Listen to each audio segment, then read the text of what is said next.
Envoie la sauce.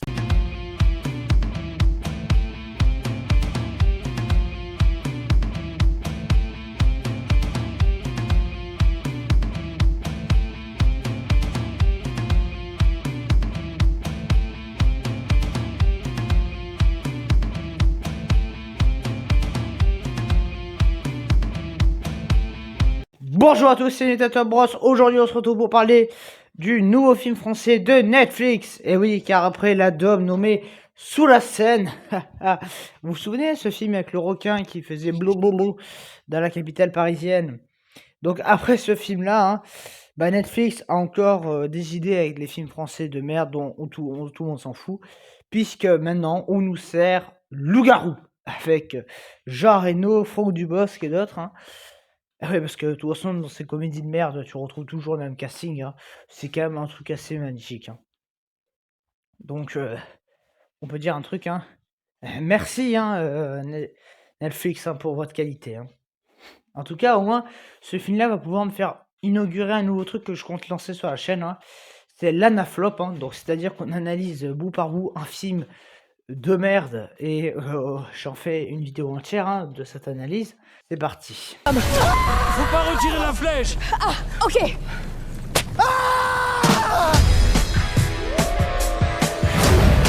Bon, alors, par où commencer, Bon, allez, on va aller droit au but, Bon, déjà, le scénario, c'est une catastrophe, quoi, Bah, de toute façon, ça y est aussi du casting, Franck Dubosc. Alors, tout le monde dit que c'est même pas un acteur. C'est pas que c'est pas un acteur, le mec, Déjà, c'est un très bon doubleur, Je trouve que, pour moi, il devrait continuer à faire du doublage, parce qu'il s'en sort bien. Il a fait Nemo, même Playmobil, j'ai pas aimé le film, mais le doublage était très bien fait, Donc oui, en doublage, il gère, En humoriste sur scène, moi je l'aime bien, surtout quand il nous fait pour toi public.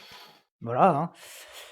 Ces films camping, bon, les deux premiers, enfin le premier était génial, le deuxième ça allait, et le troisième, bon, allez, ça passe, mais tu sentais qu'il fallait qu'ils arrêtent là, Donc voilà. Mais évidemment, ils se sont dit, et hop, hop, hop, hop, hop, hop, hop, hop, on va prendre. Puisque bon, si on regarde les dernières comédies avec Franck Dubosc, Fiston, c'était de la merde. Les deux films 10 jours c'est un moment, les deux, c'est des concurrents pour Anaflop, donc coucou. Et puis, évidemment, je préfère ne pas rajouter un nouveau départ et tout ça, qui sont pas très glorieux non plus. Donc oui, Franck Dubosc, qui d'ailleurs joue souvent le rôle de un peu le père, un peu relou comme ça. Donc là, il va encore continuer, parce que tu comprends, c'est le seul truc qui sait jouer apparemment, Franck Dubosc. Les personnages... Ah ouais, non, ils sont très bien écrits. Et d'ailleurs, pour revenir un peu au casting, on a aussi Jean Reno. Vous savez, Monsieur Godefroy de Montmirail dans Les Visiteurs. Au moins, là, il sera dans son élément, c'est-à-dire les flops. Puisque bon, Jean Reno commençait l'année plutôt bien avec son film, avec le film dans lequel il jouait dedans, Maison de retraite 2, qui était plutôt sympa. Bon, après, il y a eu un autre film, Mon ami de Manchot, que j'ai pas encore vu. Mais en tout cas, celui-là, oh non, fuyez. Alors oui, parce que les personnages sont écrits sur du PQ, on va pas se mentir. C'est mais tellement mal écrit que, écoute, c'est même plus des clichés là, c'est de la débilité profonde. Voilà. Et alors bon, faut parler un peu du scénario. C'est la première fois de ma vie que le film commence, même pas 5 minutes après, les mecs sont déjà aspirés dans le jeu. 5 minutes après. Alors ça, je m'y attendais pas, au moins c'est du rapide. Donc on va très vite aller dans Conneryland, puisque donc l'histoire c'est une famille qui s'est aspirée dans le jeu le loup-garou, tout ça. Du coup, c'est chiant, mais c'est chiant. Mais oh là là là là là là. Bon, déjà, les blagues, elles arrivent, ça tombe littéralement à plat, ça fait un gros paf. Puisque là, enfin, appelez-moi le jour où il faudra rigoler. Ah oui, c'est ça, jamais. Merci. Donc oui, déjà pour rigoler, on n'est pas là.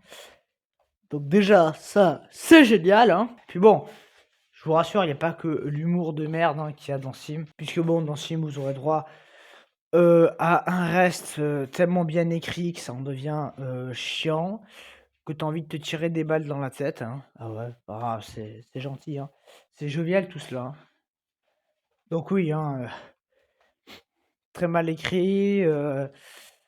Alors, parce que donc les personnages auront des pouvoirs, hein. Bon, déjà, il y en a un, c'est prévisible de chez ultra prévisible, hein. Ouais, c'est qui décide la famille sera le loup-garou, bah, on va mettre la seule qui fait que dire j'ai faim. Attention, qui va être la femme invisible? Suspense, suspense. Et ouais, la seule qui est ultra connue sur les réseaux. Oh là là, mais mon Dieu, mais qu'est-ce que c'est bien fait! Donc oui, hein, quand tu visionnes ça, hein, déjà t'as affaire à Jumanji du pauvre, hein, mais vraiment le pauvre, mais oula, c'est aspiré dans un univers très mal foutu. Voilà, c'est bienvenue à Debility Land, hein. Ouais, parce que de toute façon, enfin, pareil, réalisation et montage, quoi. Je sais pas qui c'est qui a fait ça, mais il faudrait qu'il l'apprenne à réel, quoi. Waouh. Donc ouais, hein, les blagues s'écrasent au sol comme une vieille fourmi morte, hein. Ah bah c'est génial, effectivement, hein. Donc oui, hein, le film est extrêmement bien écrit, comme vous pouvez le constater. Non mais enfin, c'est une catastrophe ce film.